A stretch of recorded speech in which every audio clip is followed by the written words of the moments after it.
अशा पद्धतीचं हे गार्निशिंग, अशा पद्धतीचं प्रेझेंटेशन पाहिल्यावर कोणाला राहणार आहे? पटकन टेस्ट कर. असल्या या रखरखत्या उकाड्यामध्ये ना बाहेर गेल्यानंतर आवर्जून पिला जाणारा सगळ्यांच्या आवडीचा एक शेक, तो म्हणजे बदाम शेक. तर तोच आज आपण घरच्या घरी अगदी मस्त अशा पद्धतीनं आणि परफेक्ट असा कसा करायचा ते पाहणार आहोत. चला तर मग रेसिपीला सुरुवात करूयात. आता बदाम शेक घरी तयार करतोय म्हटल्यानंतर गडबड करायची नाही, अगदी व्यवस्थित परफेक्ट पद्धतीनं करायचा. बाहेरचा जसा होतो तसाच जर तुम्हाला बदाम शेक हवा असेल ना, तर त्यासाठी इथे तुम्ही बघू शकता साधारण 20 ते 22 बदाम मी 4 ते 5 तासांपूर्वी भिजत ठेवले होते. अशाच पद्धतीनं आपल्याला हे भिजत ठेवायचे. जर तुम्ही पटकन हे आहे तसे न भिजवता मिक्सरमधनं पावडर तयार केली तर त्याची चव वेगळी लागेल. विकतचा ज्या पद्धतीने मिळतो तसा लागणार नाही. 4 ते 5 तास भिजल्यानंतर इथं तुम्ही बघू शकता याची वरची जी स्किन आहे ना, ती अगदी अलगदपणे सेपरेट होते. अशा पद्धतीनं ही आपल्याला अशीच वेगळी करून घ्यायची. खूप छान मस्त असे हे भिजले गेलेले तिथं तुम्ही बघू शकता. आणि याची जी चव आहे ना, ती काही वेगळीच लागते. तर अशाच पद्धतीनं याच्यावरच्या सगळ्या बदामाचं हे वरचं टरफलं मी काढून घेते. सोललेले बदाम आता एका जारमध्ये मी ट्रान्सफर करून घेते आणि याच्यामध्ये तुम्ही इथं दूध वापरू शकता किंवा पाणीसुद्धा वापरू शकता. थोडंसं पाणी टाकून घ्यायचं आहे आणि आपल्याला याची एक छान मस्त स्मूथ अशी पेस्ट करून घ्यायची. तुम्हाला मी दाखवते. या बदामाची पेस्ट आहे ना, आपल्याला काहीशी अशा पद्धतीची एकदम स्मूथ अशी ठेवायची. हवं असल्यास तुम्ही याच्यामध्ये आणखीन थोडंसं पाणी टाकू शकता, पण एकदम छान आणि फाईन अशी आपल्याला ही बारीक करून घ्यायची आहे. एका वाटीमध्ये आपण 2 टेबलस्पून व्हॅनिलाची कस्टर्ड पावडर घेत आहोत. अर्धा लिटर म्हशीचं दूध घेतलेलं आहे, त्यातीलच थोडंसं दूध आपण या पावडरमध्ये ओतून घेतोय आणि याचं एक बॅटर तयार करून घेऊया. हे दूध आपण गरम करणार आहोत, तर त्याच्यासाठी इथे मी वापरत आहे Agaro regency multicook kettle with steamer. यामध्ये आपण हे दूध ओतून घेतलेलं आहे. केटल ऑन करूयात आणि दुधाला आपल्याला उकळी येऊ द्यायची. भांडं विसरून थोडंसं पाणी टाकून घेऊयात. साधारण एक 5 ते 7 मिनटानंतर इथं तुम्ही बघू शकता दुधाला छान अशी उकळी यायला सुरुवात झालेली आहे. आता आपल्याला काय करायचं आहे, आपण मगाशी ही जी बदामाची पेस्ट तयार करून ठेवलेली होती ना, ती टाकून घेऊयात.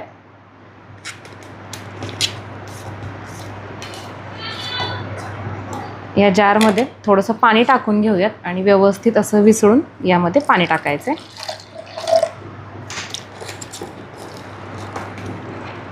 आणि सोबतच आपण जे कस्टर्ड पावडरचं मिश्रण तयार करून ठेवलेलं आहे ते सुद्धा परत एकदा असं हे बुडापासून ढवळून घ्यायचं आहे.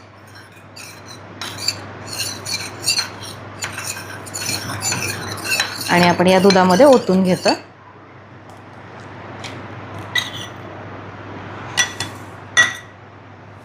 हलवून घ्यायचं.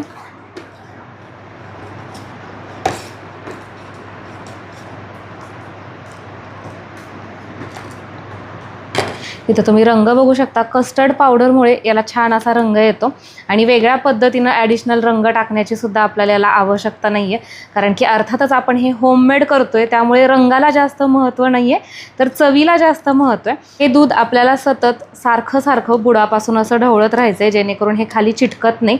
आता आपण रेग्युलरपणे काय करतो, विलायचीची पावडर किंवा पूड टाकतो, तर तशी न टाकता आपण ही विलायची अशी खलबत्त्यामध्ये ना थोडीशी ओबडधोबड कुटून घेणार आहेत. त्याच्यामुळे त्याचा जो फ्लेवर आहे ना, तो आणखीन जास्त छान आणि वेगळ्या पद्धतीचा येतो. असं नक्की ट्राय करून बघा. पावडर टाकायची नाही, तर ही असं ओबडधोबड कुटून घ्यायची. उन्हाळ्यामुळे ही विलायचीची जी बिया आहेत ना आतल्या, त्या अशा पटकन बारीक होतात. पावसाळ्यात किंवा थंडीत अशा त्या ओलसर जाणवतात.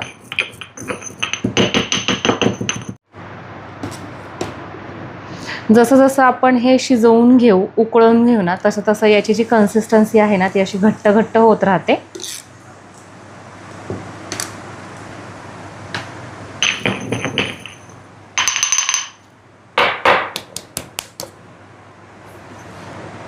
टाकून घेऊया. छान मस्त असा याचा फ्लेवर येतो. याच्याऐवजी तुम्ही इसेन्स वगैरे पण टाकू शकता. आपण आहे ना गार्निशिंगसाठी तर याच्यामध्ये वरनं थोडेसे बदाम टाकणारच आहोत आणि वरनं बदाम टाकण्यासाठी असे थोडेसे जाडसर आणि मोठे तुकडे ठेवलेले आहेत. आणि याच्यामध्ये आपण ज्यावेळेस हे पितो ना त्यावेळेस सुद्धा हे हलके असे दाताखाली आले पाहिजेत, जाणवले पाहिजेत. त्यामुळे याच्यामध्ये सुद्धा थोडेसे बदाम टाकून घ्यायचे आणि तुम्हाला कितपत गोड हवं आहे त्यानुसार याच्यामध्ये साखर टाकायची आहे. तर इथं मी साधारण एक 5 ते 6 चमचे टाकते.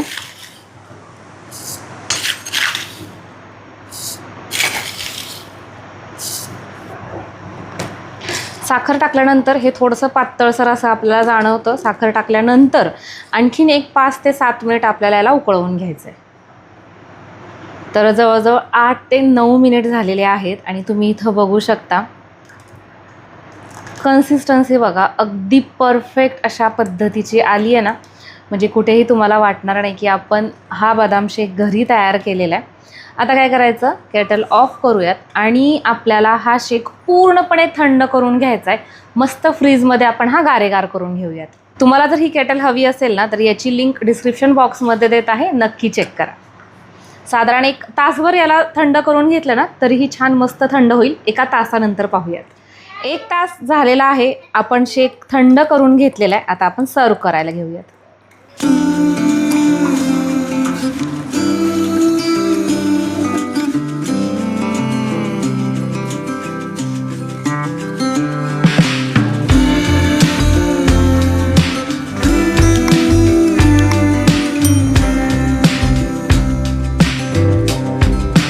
आपला कस्टर्ड बादाम शेक तयार झालेला आहे आणि मला सांगा अशा पद्धतीचं हे गार्निशिंग, अशा पद्धतीचं प्रेझेंटेशन पाहिल्यावर कोणाला राहणार आहे.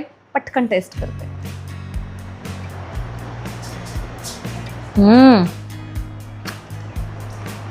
अगदी परफेक्ट, कशाचीच कमी नाही आहे. अगदी मस्त ज्या पद्धतीनं बाहेर मिळतो ना तशाच पद्धतीचा झालेला आहे. तुम्ही सुद्धा घरी नक्की ट्राय करा.